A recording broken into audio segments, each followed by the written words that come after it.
So the most basic form of an imaging test is the X-ray, plain film X-ray. And that uses a lot of low energy radiation. Now, radiation comes in all shapes and sizes. I mean, right now, sitting here, we're getting bombarded with radiation from all over the universe, so to speak. But what has an impact on you is the amount of energy in that radiation burst. So X-rays have a little bit higher energy than traditional like ultraviolet or sun radiation. And as a result, they'll penetrate into your skin more readily and they'll deposit their energy more readily. So X-rays are probably the most basic form, and they have some utility, mostly for looking at your bones and things like that. But the amount of radiation with that is extremely minimal. The next test beyond that is a CAT scan. CAT scan has significantly more radiation than an X-ray, but it also has significantly more benefit in detecting things.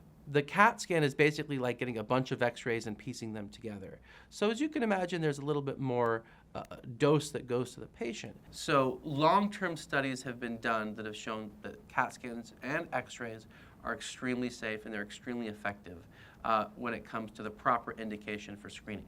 So there are a lot of very important screening tests that are applicable in a lot of different settings. The most common ones are mammograms for breast cancer. It is something that, if caught early, has a very high curability rate. So it's extremely important for women to get their mammograms. Typically, those mammograms can lead to other tests, like CAT scans, but for the most part, you can catch things very, very early on with mammograms, and they're very effective, very cost-efficient tests.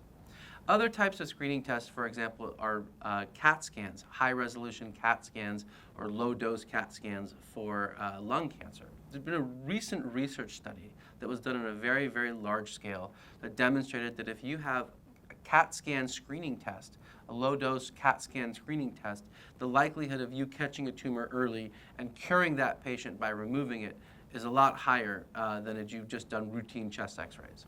And I think that it's important that, there's a lot of patients who are concerned that they might be getting too much radiation, but the benefits clearly outweigh the risks, and it's important to talk to your doctor about that.